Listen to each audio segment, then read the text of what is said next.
Hey guys, today's video is what exactly is borderline personality disorder, and I'm also going to read some information from the DSM-5 on the actual criteria of diagnosis. I have a lot of experience with borderline, date a lot of borderline women, so have I gone crazy yet? Yes. My borderline girlfriend has driven me crazy, so I am currently crazy. Haha. Anyway, let's go ahead and get started on this, guys. First thing you need to know is borderline personality is a chronic and long-lasting illness, which means if it's untreated, unmedicated, the symptoms just continue and continue and continue. One thing that borderline boyfriends don't understand is the love-hate cycles will continue in the relationship. So if they're showing signs of love-hate cycles, that will not stop unless they become treated by clinician, get into therapy, maybe medications if they're prescribed that by a doctor, things like that. But oftentimes, because it's so long-lasting and chronic, oftentimes the person doesn't change because it's a long-lasting mental illness. Some of the symptoms are impulsivity, can be impulsive with sex, impulsive with driving, impulsive with work situations, impulsive on their own personal behavior. Fear of abandonment is one of the core things of borderline, where a lot of their behavior is trying to avoid imagined or perceived abandonment. So they'll do a lot of behaviors like breaking up with guys because they're worried they're going to be abandoned. Mood dysregulation, so their moods are all over the place. 1 minute they can be yelling at you and 5 minutes later they want to kiss. So it's really bad mood dysregulation. The love-hate cycles can include idealization to devaluation. This can include family members, friends, but mostly romantic partners are the ones getting valued and devalued. Most likely because of those love-hate cycles that the borderline individual is experiencing. Will often end a relationship out of fear of abandonment, fear of upcoming abandonment, fear of being broken up with. A lot of these individuals, and I've heard one of my borderline friends tell me she has a low self-esteem. So low self-esteem is one of the symptoms of borderline. Feeling bored, suicidal ideation and threat. So they can call you up and tell you that they're thinking of killing themselves, or suicidal attempts. Could be self-harm. Impulsive spending, abusing drugs, driving reckless, unsafe sex. So they're probably going to be sleeping with a whole bunch of people without protection, which puts you at danger as the boyfriend or girlfriend. Fear of abandonment, like I said, is the main key feature of borderline. The problem with the whole fear of abandonment thing is a lot of their behaviors, because they're scared of abandonment, they tend to push people away. So it's kind of a self-fulfilling prophecy. They're so scared of being abandoned by the people in front of them that they act up. They limit test with the boyfriend and girlfriend, see how far they can push the relationship. The love-hate cycles are just devastating to the partner, because the partner takes things personally, a lot of times not understanding the other person is borderline. They don't know, so they end up taking the behavior personally. So it can become a self-fulfilling prophecy where the person is broken up with because of all these behaviors. The anger piece with a borderline individual can be extreme. They can go into verbal outburst. They can outright physically attack you. A lot of times borderline men will be the ones that are going to threaten other guys. Hey, stay away from this girl, or I'll do this, I'll punch you out, or I'll knock you out. I've actually had that said to me before. Been threatened to have my head knocked off because I was dating this girl, and that girl, most likely it was the guy was borderline that said it to me. The guy that came to my house and pulled a knife on me most likely is borderline, because he fears abandonment. Why did he come here with a knife, pull a knife on me? Because he thought I was screwing his girlfriend. He's worried he's going to lose her. That fear of abandonment. Is she about to abandon me? So he's got to come threaten me, the romantic rival. Stay away. So more than likely that gentleman that came here and pulled a knife on me was actually probably borderline, because do you see how impulsive that is, pulling out a knife? I mean, he could have easily gotten himself shot doing that. Luckily, I'm a super nice guy, so I don't want to hurt anybody. I'd have the tendency to not want to shoot somebody anyway, because I value life. I value de-escalating a situation without killing somebody. So, using force is a last resort for me. The quick temper, the constant anger. These borderline individuals seem to always have something to complain about. They tend to be negative, their negative mindset, or, something always bad or chaotic is happening to them. I think a lot of times they do it for attention. I'm not going to say that's every case, but a lot of it is just the easiest way to get attention is that negative attention. Always got to be something wrong. There's always a crisis. They love drama. The love-hate cycle is repeating. Like I said, if they're not treated, the love-hate cycles will continue. Perfect example, this girl came into my life for 3 weeks and then bounced on me. It went from valuing me to devaluing me within 3 weeks. 3 weeks. That's a quick value-devalue cycle. The loving phase is called valuing, and the devalue stage is the hate cycle. Um, they think that people are out to get them. They can become paranoid. They can think things that are not true. Possible delusional behaviors where they think that you're doing something that you may actually not be doing at all. They may misinterpret some of your behaviors as something that you're doing to them hostile. It's long-term, chronic, long-lasting, paranoid thinking thoughts that may not be true.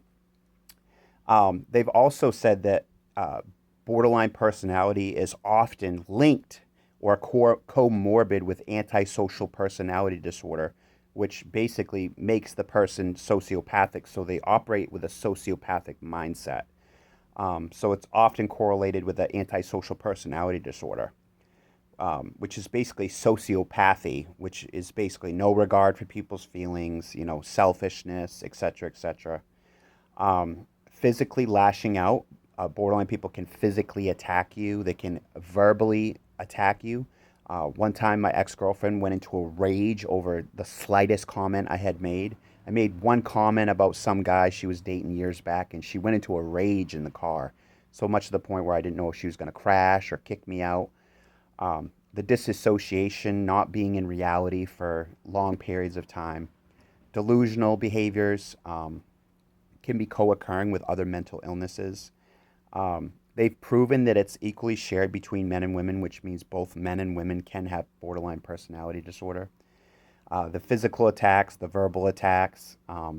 Keep in mind, guys, there's a lot of positive behaviors from borderlines. They can be very, very nice people. They can be good listeners. They like to go on activities. But, closeness and romance and close relationships can be very triggering to them. Now we're going to move on to the last part of my video, which is talking about some of the DSM-5 criteria, diagnosis, etc., etc. I'm going to read right from the actual site, the DSM site. It says, according to the DSM-5, to diagnose a borderline personality disorder, the following criteria must be met. A, significant impairment in personality functioning manifests by, number 1, identity, markedly impoverished, poorly developed, or unstable self-image, often associated with excessive self-criticism, chronic feelings of emptiness, dissociative states under stress. 2, self-direction, inability in goals, aspirations, values, or career plans, and impairments in interpersonal functioning. A, empathy, compromised ability to recognize the feelings and needs of others associated with interpersonal hypersensitivity, prone to feel slighted and insulted, perceptions of others selectively biased, negative attributes and vulnerabilities. B, intimacy, intense, unstable, and conflicted close relationships marked by mistrust, neediness, and anxious preoccupation with real or imagined abandonment. Close relationships often viewed in extremes of idealization and devaluation and alternating between over-involvement and withdrawal. B, pathological personality traits in the following domains. 1, negative affect, emotional liability, unstable emotional experiences and frequent mood changes, emotions that are easily aroused, intense, and out of proportion to events and circumstances. Anxiousness, intense feelings of nervousness, tenseness, or panic, often in reaction to interpersonal stresses. Worry about the negative effects of past unpleasant experiences and future negative possibilities.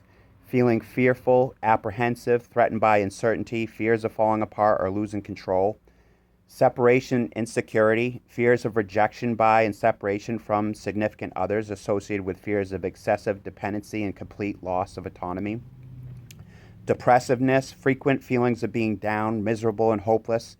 Difficulty recovering from such moods, pessimism about the future, pervasive shame, feeling inferior, self-worth, thoughts of suicide and suicidal behaviors. Disinhibition, impulsivity, acting on the spur of the moment in response to immediate stimuli, acting on a momentary basis without a plan or consideration of outcome. Risk-taking, engagement in dangerous, risky, and potentially self-damaging activities, unnecessary, without regard to the consequences, lack of concern for one's limitations, and denial of reality based on personal danger. Antagonism, hostility, persistent or frequent angry feelings, anger, irritability in response to minor slights. The impairments in personality functioning in the individual's personality trait expression and relatively stable across time and consistent across situations. The impairments in personality functioning in the individual's personality trait expression are not better understood as normative for the individual's development stage or socio-cultural environment. E. The impairments in personality functioning in the individual's personality trait expression are not solely due to the direct physiological effects of substance, drug abuse, or medication, or general medical condition. Diagnostic criteria for borderline pattern of personality disorder, personality difficulty. Impulsive type, emotional instability, lack of impulse control, outbursts of violence or threatening behavior are common, particularly in response to criticism by others. Explosive and aggressive personality. Frantic efforts to avoid real or imagined abandonment, a pattern of unstable and intense interpersonal relationships, characterized by alternating between extremes of idealization and devaluation. Identity disturbance manifests in markedly and persistently unstable self-image or sense of self. Impulsivity manifests in potentially self-damaging behaviors, risky sexual behavior, reckless driving, excessive alcohol or substance use, binge eating, recurrent episodes of self-harm, suicide attempts or gestures, self-mutilation, emotional instability due to marked reactivity of mood, fluctuation of mood may be triggered either internally by one's own thoughts or by external events. As a consequence, the individual experiences intense dysphoric mood states, which typically last for a few hours but can last several days. Chronic feelings of emptiness, inappropriate intense anger or difficulty controlling anger, manifested in yelling, screaming, throwing or breaking things, getting into physical fights. Transient dissociative symptoms or psychotic-like features, brief hallucinations, paranoia when highly stressed or aroused. A view of self as inadequate, bad, guilty, disgusting, and contemptible. An experience of self as profoundly different and isolated from other people. A painful sense of alienation and pervasive loneliness. Proneness to rejection, hypersensitivity. Problems in establishing and maintaining consistent and appropriate levels of trust and interpersonal relationships. Frequent misinterpretation of social signals. So that's a little bit of the reading from the DSM-5 and what exactly borderline personality is and some of the symptoms that go along with that. Thank you guys so much for tuning into this video. I've dated several borderline women. Just bad luck, guys. I'm a codependent, and that's why borderline women tend to flock with me, because I'm so caring. They love caring individuals because we're the ones that are going to cater to all those little needs that they have. They can be very manipulative, guys. They use sex to manipulate the boyfriend. It's just insane, guys. Thank you so much for tuning into today's borderline personality disorder video and what exactly is borderline personality disorder and the symptoms that go along with borderline personality disorder. Thank you guys so much for tuning into my video. Like this video, subscribe, share it with a friend. Thank you so much.